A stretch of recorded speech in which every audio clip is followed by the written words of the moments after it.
Okay, friends, it is Saturday afternoon, and I made the massive mistake of running past 10:30 because I forgot to set my alarm last night for like 6:30, and I woke up at like 7, and then I was just at that point, I said, might as well just take your time getting ready because it's gonna be hot anyway.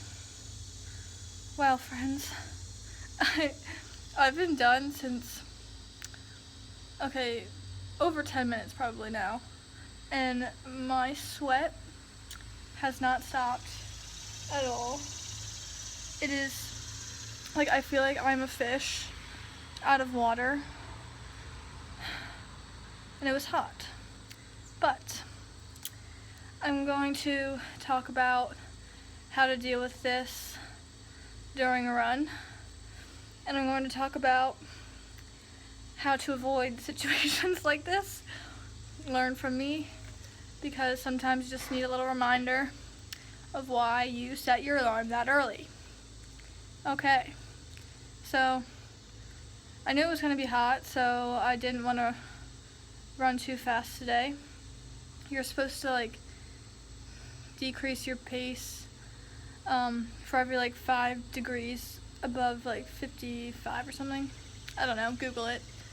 I don't know the exact numbers, but so I went out conservative. First mile was around 8, and then I was hitting 7:30s, and then I got down to 7:20s, and I was like, Caitlin, you are so dumb. Just chill out, because the worst thing you can do during this heat is first 5 minutes be like, oh, I'm such a good runner, now this heat's not gonna bother me. I feel like Superwoman or Superman. And so you crush the first mile or first 5 minutes, and by 30 minutes you're dead. So yeah, just don't start out too fast. Slower in the beginning is better than not being able to finish your run, let me tell you. Okay. And wow. Okay. And then during your run, don't be afraid to stop. Shake out your legs, shake out your arms, catch your breath. Don't feel like you're a weak runner because you need to stop during a run. It is hot out, it is humid. No one will judge you. They probably run past you and oh my gosh, this person is insane for running in this heat. Or they said that you're stupid for not waking up early, but maybe both. Which you are stupid for not waking up early. And so yeah, don't be afraid to stop when you're running for a couple seconds. Stretch out your calves. That's what I did a couple times during my run. And just to regroup myself. Maybe put out some water during your run. I did not do that. I'm not a fan of drinking water during runs because I hate that gurgly feeling. Or you could always make a loop past your house. That's an idea. But today I had 5 minutes left. So 5 minutes I was just gonna cool down, go a little slower pace than usual than the rest of my run, which was fine. I didn't care. I thought it was appropriate for my effort that I'm putting in today. And I was almost finished and I started getting the chills, so I knew when to stop. So make sure you put some water or Gatorade in you beforehand and afterwards. Wow, you're cool. Anyway, make sure so you don't get so dehydrated, because your body will thank you tomorrow, or else you'll feel so run down tomorrow. But to avoid the situation, set your alarm early. Don't have an option of sleeping in, because if you have that option, if you set your alarm for 6, but you also have another alarm for 7:30, you're not gonna wake up you're just gonna snooze your 6 o'clock and wake up at 7:30. Been there, done that. So yeah, don't give yourself the option of running later. Just get it out of the way. You'll be more happy, and you won't suffer like I am right now. Next, yeah, get your routine down. Get some water in you ASAP. The first thing I do every morning is I chug a glass of water, and then I drink coffee, and then I wait around, eat my oatmeal, and go for a run. Just getting into a routine, because you're going to have to be waking up early for school anyway, so you might as well just do it. But also, getting used to this heat is really important, because I know most of us, our practices are in the afternoon, 3:30, 4, after school, after high school, even college has practice doubles, unless they have 7 a.m. practice, and like I'm jealous.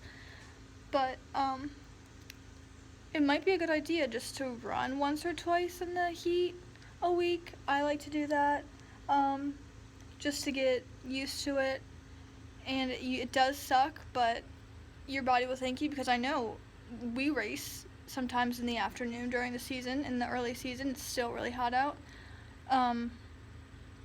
So yeah, just getting used to the heat, but don't be afraid to go slower. It is perfectly okay to run slower on runs that are really hot. We're all doing it. It's okay. There's no use of pushing yourself to dehydration and exhaustion and then not being able to run the next day. Also, somebody asked me a question about what's the first to go when I'm running, or racing. And honestly, the first thing that I feel to go is my arms. My arms get a lot of lactic acid in it. They get heavy.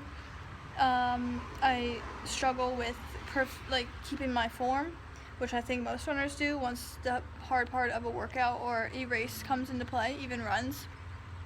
So I really try to work on the right movements of my arms and making sure I don't cross my body or twist my trunk too much. So that's really important, because your arms are the second powerhouse besides your legs when you run. I just made a really funny noise, sorry.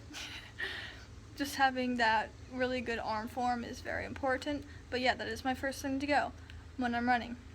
They get really heavy, and a way to help that is to lift weights to exhaustion.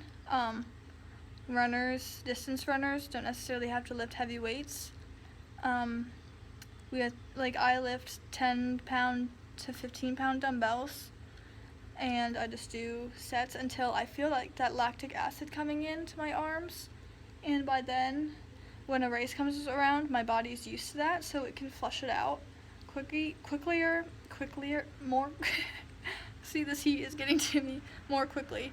So that's just my personal experience with what goes first. When I race or run, I just shake out my arms a little bit. You always see runners do that, probably not professionals, but I do it during races because they hurt. It hurts. Your arms hurt, even though you aren't pounding with your arms, you're working them really hard. So yeah, definitely weightlifting helps with getting used to that lactic acid, because we don't run to full exhaustion during practice, during training runs, which if we did, we would never make it to the end of the season. So the other way to hit those points is to weightlift, which is why weightlifting is so important for runners, distance runners. So yeah, that's my personal experience, and I hope you guys can take a little bit from that. I hope I don't sound too stupid, because I am still dripping sweat all over the place, and they're just everywhere. And I have a sweat mustache. Okay, well, this girl's gonna go stretch and take an ice bath. But my whole run, I was like, I really want an ice bath in a huge tub of Italian ice, because how fun would that be? How fun. I think that would be super fun, and then you could eat it while you're sitting in there. Maybe I'll do that. I'm just gonna go hit up Rita's and be like, I need 20 tubs, gallon size. I don't know, maybe more than that. But yeah, I'm gonna go take an ice bath anyway. Okay, enjoy your day. Don't die in this heat, please.